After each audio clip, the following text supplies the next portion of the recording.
Donc les Pères Blancs n'ont pas été reçus à bras ouverts dans les villages de Kabylie. Mais le temps passe et de beaucoup. Les Pères Blancs ouvrent des écoles, des dispensaires. 10 années plus tard, les Sœurs Blanches arrivent, elles font la même chose, des écoles, des dispensaires où elles soignent les femmes à leur tour. Le temps passe et les missionnaires se rendent compte que ça ne marche pas. Leur mission d'évangélisation a échoué. Et donc ils préfèrent s'orienter vers d'autres registres qui sont culturels et humanitaires. Donc le soin, l'école et puis l'étude de la langue, de la société, de l'écologie, de la faune, la flore kabyle, tout ce qui entoure le milieu kabyle. Et là, doucement, l'hostilité disparaît petit à petit parce qu'on commence à faire confiance aux missionnaires d'une part, et d'autre part, il y a l'hostilité kabyle. Elle a changé, si vous voulez, de forme à partir des années 20, l'étoile nord-africaine, etc. qui arrive. Donc le kabyle, il s'oriente vers une réaction plutôt politique qu'une réaction sur le terrain, donc hostile vis-à-vis du missionnaire. Donc il oriente son action vers le politique, vers et doucement, donc, les relations deviennent... il y a une confiance qui s'installe entre la population kabyle et les missionnaires. Ce n'est que vers les années 30, donc fin des années 30, que les sœurs pensent à mettre en place ce mouvement-là, alors qu'elles étaient là en 1883. Donc c'est un long chemin quand même pour arriver à donner ce fruit. Pour moi, c'est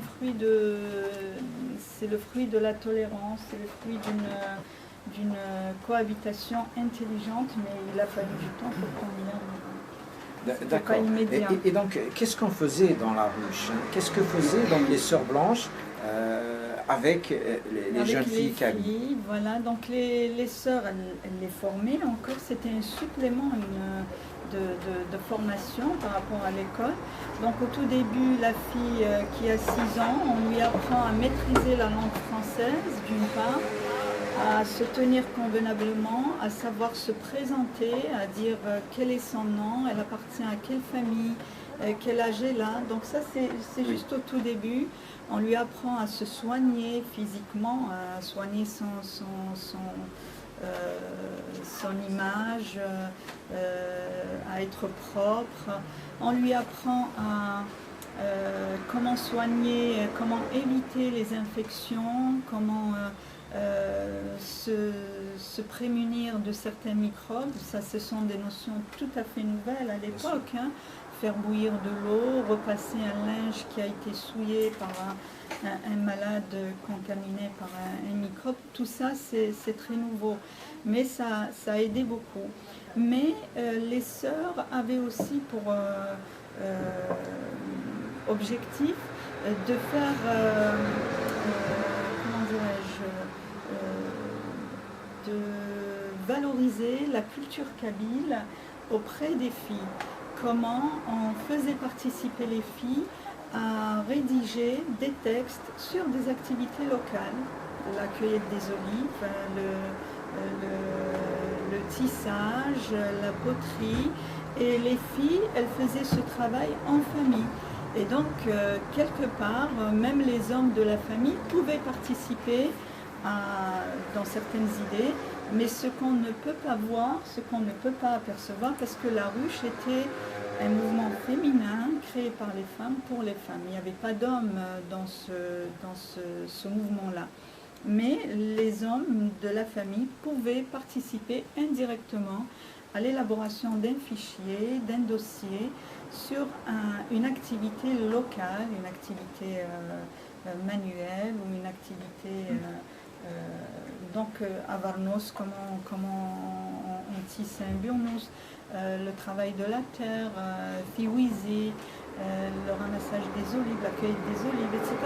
Tout ça, ce sont des thèmes propres à la Kabylie Et les sœurs faisaient en sorte que les filles travaillent ce genre de sujet-là et elles valorisaient donc la culture kabyle. Elles la valorisaient autrement aussi en enseignant aux filles l'écriture, la transcription du kabyle, puisque les filles, elles composaient des poèmes en kabyle et il fallait qu'elles les écrivent, qu'elles les transcrivent en kabyle et qu'elles puissent être capables aussi de lire le kabyle. Donc tout ça, ça valorise, ça donne à l'échelle des filles, ça leur donne une certaine place, une certaine position au sein du mouvement, puisque le kabyle avait son importance, la culture kabyle avait son importance au sein du mouvement.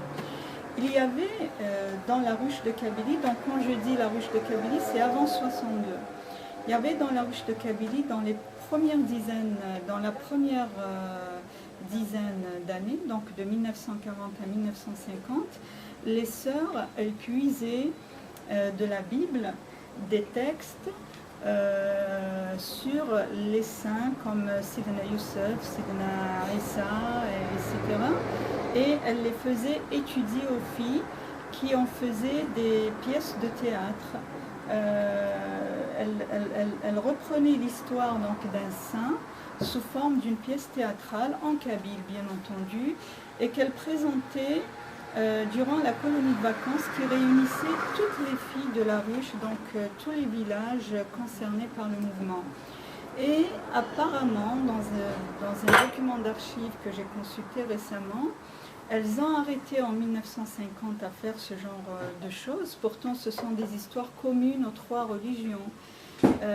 Mais apparemment, il y avait un petit couac qui a fait que les sœurs ne recouraient plus et ne puisaient plus d'idées à partir donc de l'Ancien Testament. À partir de là, elles faisaient étudier aux filles des textes qu'elles prenaient de la littérature. Entre autres, il y avait un roman qui s'appelle Cœur de Berbère, qu'une sœur blanche avait écrit à l'époque. Le personnage principal partait de Zegmoutoukalouche jusqu'à Tunis et elle raconte un peu cette route-là, ce voyage, et elle l'a appelé Cœur de Berbère. Et Cœur de Berbère était donc une source de textes dans les bulletins qui a duré pendant 5 ans. Donc on retrouvait des extraits de Cœur de Berbère dans les bulletins pendant 5 ans à peu près. Et les personnes donc qui veulent lire Cœur de Berbère jusqu'à la fin, du début jusqu'à la fin, étaient obligées de lire le bulletin et de le suivre de sorte à connaître la fin de l'histoire. C'était une façon aussi d'attirer les gens, d'attirer des lecteurs vers le bulletin. Donc voilà, c'est... Très bien. Non, c'est très bien, c'est excellent, c'est excellent. Et donc, dans ces bulletins, est-ce qu'il serait possible de retrouver aujourd'hui, par exemple, des poésies ou des textes même, des nouvelles, par exemple, écrites en kabyle par ces jeunes filles? Ils sont là, les textes, ils sont là, et moi, je les ai scannés, je les ai fait scanner. Je l'espère, ils vont paraître donc dans ce nouvel ouvrage-là que Kamel Neikzaled est en train de lire en ce moment et que Davia Bruce a aussi D'accord, elle aussi, elle a les textes. Les bulletins. J'aurais dû les ramener d'ailleurs, j'ai pas eu... C'est dommage, j'ai pas eu cette idée. Oui, parce que c'est un trésor en fait. Tout ça, c'est un vrai trésor de l'époque, à tout point de vue, bien sûr. À tout point de vue, ce sont des textes très riches, ils foisonnent d'informations. Ça nous permet d'avoir une idée de la Kabylie de l'époque. Donc ce sont des photos figées dans le temps. Thiouizi par exemple à l'époque avec des poèmes, avec des... c'est toute la famille qui contribue à faire ces dossiers-là. Et il y avait des dessins faits à la main par les filles, donc au crayon, en couleur, des dessins de poterie, des dessins de Thiouizi, la cueillette des olives, etc. Donc c'est très très intéressant comme matériau. Quel dommage, j'ai pas pensé à ramener au moins un ou deux c'est pas grave, c'est pas grave. C'est bien parce que donc on attendra avec impatience ton prochain livre. C'est pas calculé. Mais... C'est pas grave. Et donc dans le livre qui sort chez l'Harmattan, il y a donc des témoignages, oui. N'est-ce pas? Alors si tu pouvais nous résumer un peu les gens qui témoignent, qu'est-ce qu'ils disent en général? Oui. Est-ce qu'ils ont la nostalgie de cette époque? Qu'est-ce qu'ils te racontent? Oui. C'est très intéressant. J'ai pris des témoignages de sœurs blanches qui ont activé, de filles qui sont passées par la ruche et de 2 ou 3 hommes qui ont fait le mouvement scout chez les Pères Blancs. D'accord. J'ai voulu donc faire un peu le tour de... Alors les filles qui ont fréquenté la ruche, elles ont la nostalgie, elles considèrent que c'était un moment inouï, donc c'était une période d'expression. Elles avaient un cadre où elles pouvaient s'exprimer de différentes façons, soit par la poésie, soit par l'interprétation d'un texte, d'un film, d'un roman, d'une chanson, etc. Donc elles considèrent qu'elles ont appris énormément de choses, que les sœurs étaient là pour les aider aussi à avancer dans leur vie. J'ai eu un témoignage, il est là, d'Amal Metref. D'accord. Voilà, Amal Metref qui est auteur de quelques ouvrages. Amal Metref, il a une idée totalement différente et c'est ça qui est intéressant. Lui, il a fréquenté le mouvement scout mis en place par les Pères Blancs. Et lui, il pense qu'il n'aime pas trop. Il pense que c'est ce qui n'est pas faux. Hein. Les Pères Blancs étaient là pour une mission d'évangélisation de toute façon. Donc lui, il a un avis légèrement péjoratif du passage par les missionnaires. Voilà, donc il est toujours intéressant d'avoir des avis différents. Oui, mais d'après ce qu'on connaît aujourd'hui, il n'y a pas eu d'obligation de devenir chrétien, n'est-ce pas? Non, du tout. Parce que les missionnaires se sont rendus compte qu'il était difficile d'évangéliser les Kabyles. Il y avait un pourcentage infime de Kabyles qui ont épousé la religion chrétienne, donc ils se sont rendus à l'évidence qu'il y avait échec de leur mission d'évangélisation. Et donc, ils se sont orientés vers d'autres activités, je le disais tout à l'heure. Mais quand même, on peut ne pas apprécier d'avoir un cours par un père blanc ou par une sœur blanche. On peut ne pas... Bien sûr, bien sûr. Avoir un avis... oui, bien sûr, encore que cet avis soit dans le concret, pas seulement, je veux dire, une position politique, politicienne, bien sûr. Non, je ne pense pas. Oui, donc si on voulait faire un peu la géographie de ces ruches en Kabylie, alors ce sont quelles régions? Irilali par exemple? Alors il y avait 11 villages au total qui ont participé et chaque village on l'appelait Essin, c'est un Essin et l'ensemble des Essins représente la ruche. Et Irilali c'est l'Essin vert, voilà. C'est bien parce que je ferai. Irilali, c'est l'essaim vert. Il a l'essaim donc essaim rouge, c'est les Ouadia. L'essaim rose, Bounouf. L'essaim orange, Thizivel. L'essaim or, Azazga. L'essaim jaune, Beniani. L'essaim feu, Thizouzo. L'essaim corail, Fort National. L'essaim bleu, Djman Serij. L'essaim blanc, Warzen. Il y avait après quelques autres régions, hein, après 60, vers la fin des années 60, je me dois d'arrêter, quelques autres, mais de passage, je dirais. D'accord, d'accord. Et quand il y a eu la guerre de libération en Algérie, est-ce qu'il y a eu une influence sur l'activité de ces sœurs blanches ou bien non? Si, quand même. Il y avait la terreur en Kabylie, j'ai pas besoin de vous le dire. Les sœurs et les pères, ils étaient du côté des Kabyles. il faut le savoir. Oui, ils étaient du côté des Kabyles. Par exemple, les Kabyles, leurs objets de valeur, c'est quoi un objet de valeur? Un petit bijou, une couverture, c'était ça leurs objets de valeur.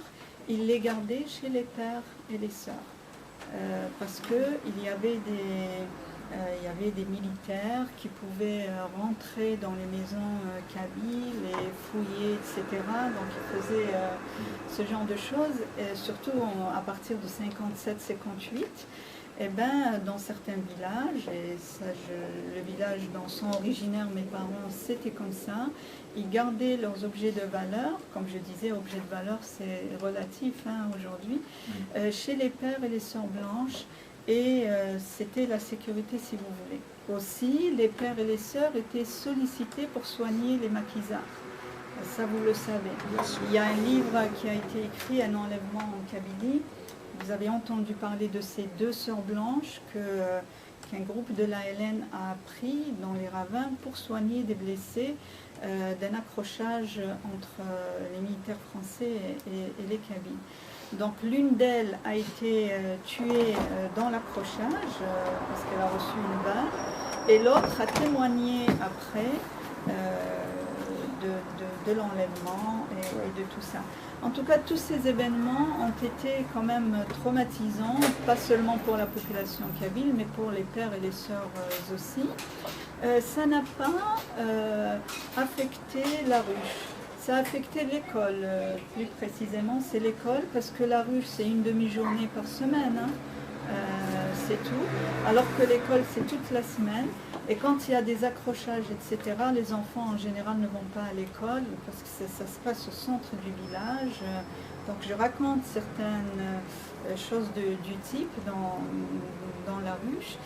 L'école a été affectée, le mouvement scout a été affecté par la guerre de libération. La ruche, pas trop. Il y a eu annulation de certaines réunions, annulation de certaines colonies de vacances, ou alors il y avait très peu de filles qui ont été dans certaines colonies, mais on ne peut pas dire que la ruche a vraiment résisté. Elle a résisté à la Deuxième Guerre mondiale, elle a résisté à la guerre de l'indépendance, elle a résisté à l'après-indépendance aussi, parce que l'après-indépendance, c'est une phase aussi qui n'est pas facile. Bien sûr.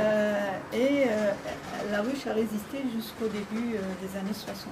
Par la suite, elle n'en pouvait plus, donc ça s'est arrêté.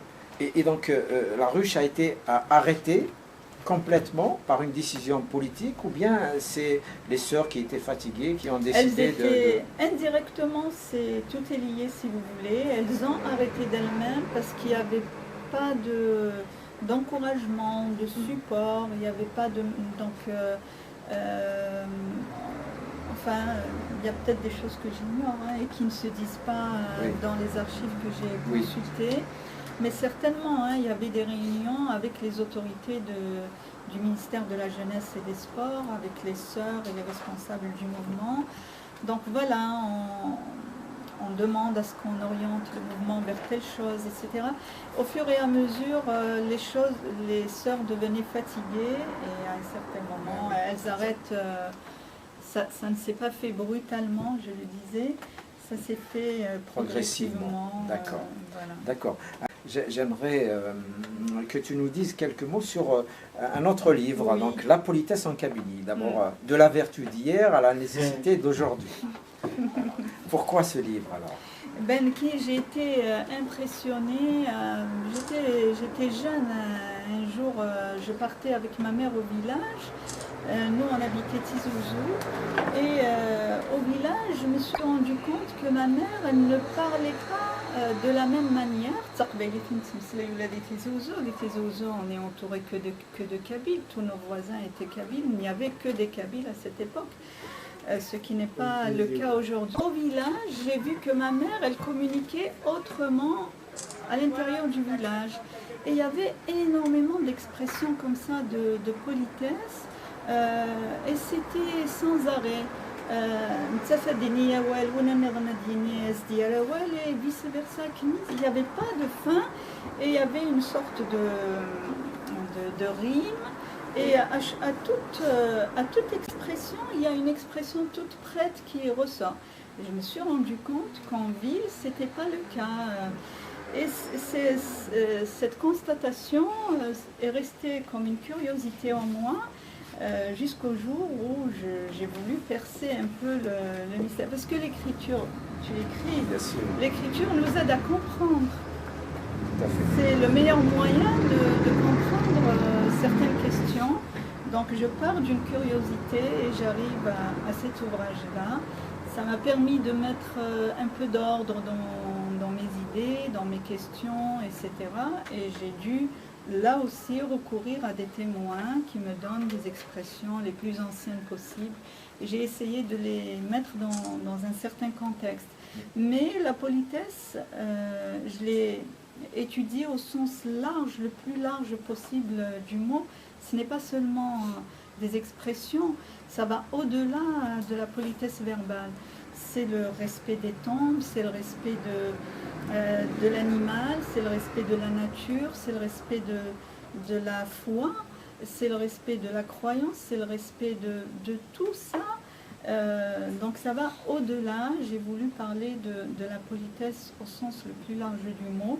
Et effectivement, elle avait une place assez importante dans les villages à l'époque.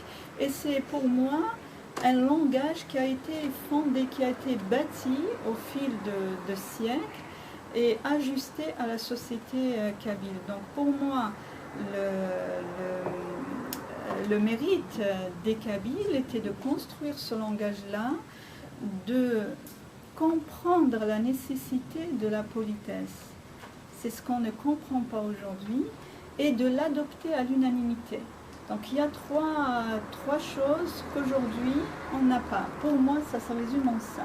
Il a fallu bâtir ce langage de politesse. Il fallait comprendre qu'il était nécessaire pour la vie de l'époque et l'adopter, tout le monde l'adopter, petits et grands. On n'avait pas besoin d'aller à l'école, de faire des études universitaires ou quoi que ce soit. Le tout petit connaît toutes les règles de politesse. C'était par mimétisme, voilà. Et ce qu'il y a d'intéressant dans ce livre aussi, c'est que tu fais des plongées dans l'histoire justement de la communauté montagnarde de Kabyle, dans l'histoire de la ville de Tizi Ouzou. Parce qu'on ne peut pas parler de politesse sans percer l'âme et l'esprit de la société. Et la politesse, elle a des racines dans l'histoire.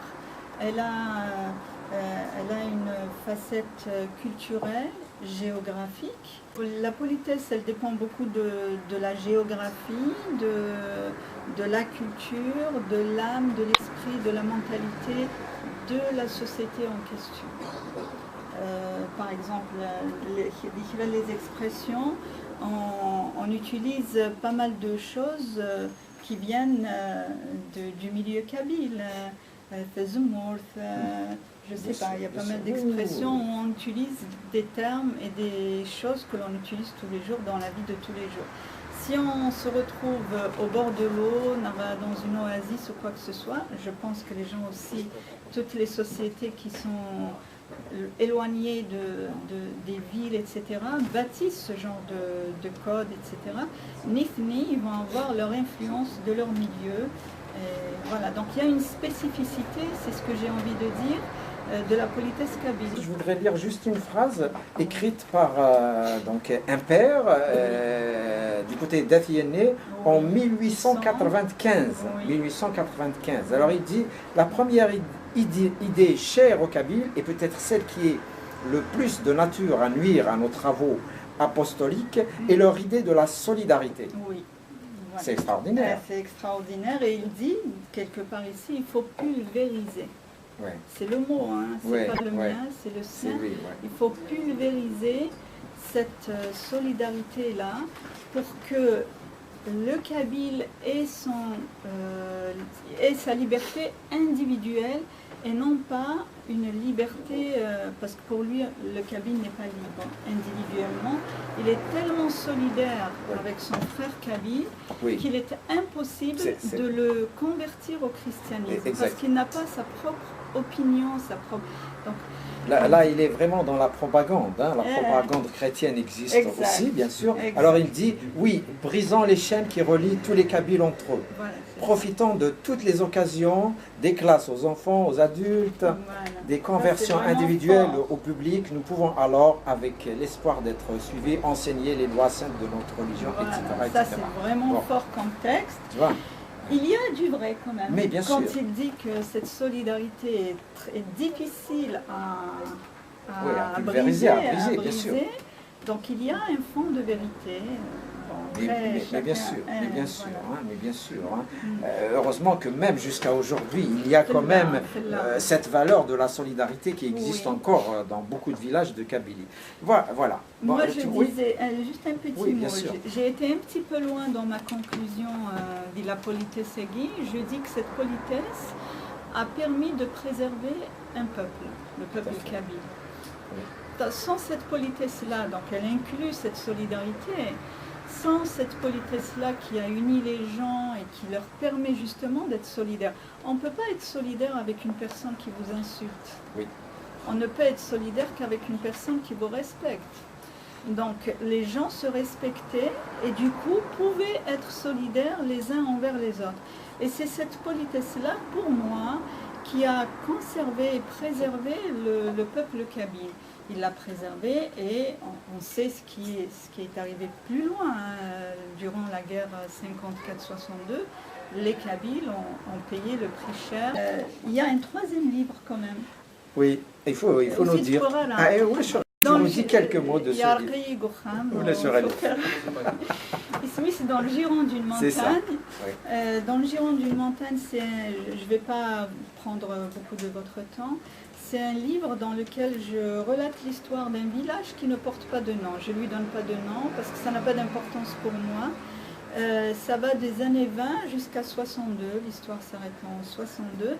J'essaie de montrer comment le village a évolué des années 20 jusqu'à 1962 et comment justement avec cette solidarité-là, il arrive à affronter toutes les difficultés, qu'elles soient naturelles, donc les intempéries, il y en a en Kabylie, ou alors d'ordre politique ou autre politique, puisque le village, à partir des années 40, il devient municipalité.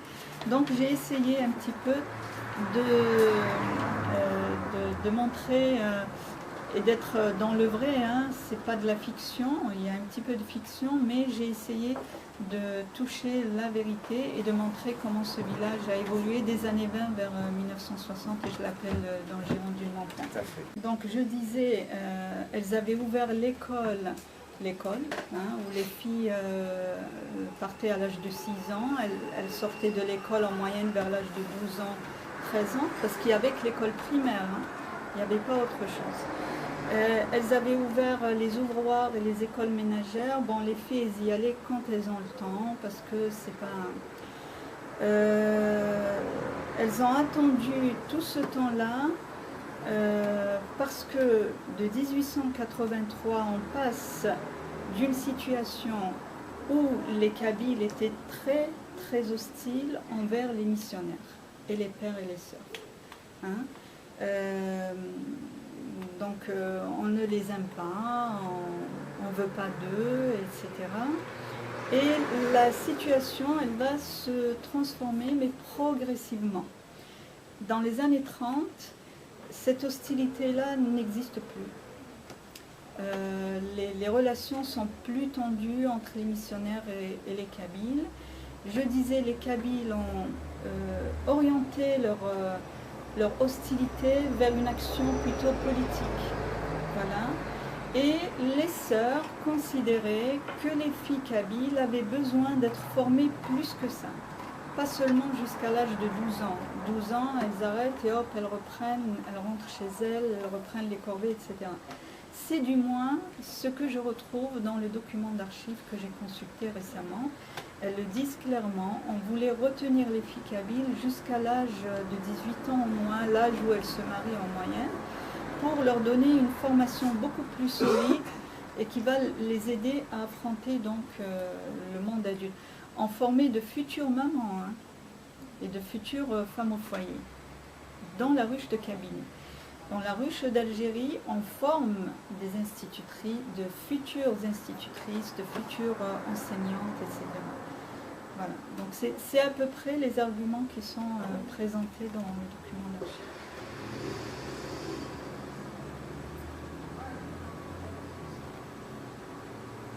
À Barnos, il a été porté par les Pères Blancs et grâce aux Pères Blancs, à Barnos, il fait un Niran.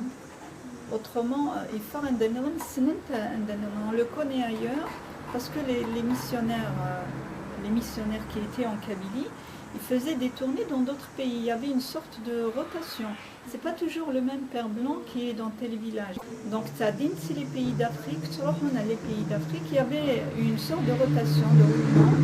Et le Burnous a été exporté, pas commercialement parlant.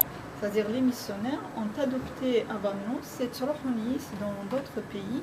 Et c'est comme ça que, et ça elle en parle, Lia Brousse, dans un ouvrage qu'elle a édité récemment. Nifti, les sœurs, les pères, ils étaient là, ils partageaient la vie des Kabyles, ils vivaient au milieu du village. Et partageaient la vie des Kabyles qui n'était pas rose à l'époque. Il y avait des épidémies, les guerres, les épidémies et tout ce qu'on connaît. Obligatoirement, si on est un être humain, on est obligatoirement, on a un penchant vers ceux qui souffrent.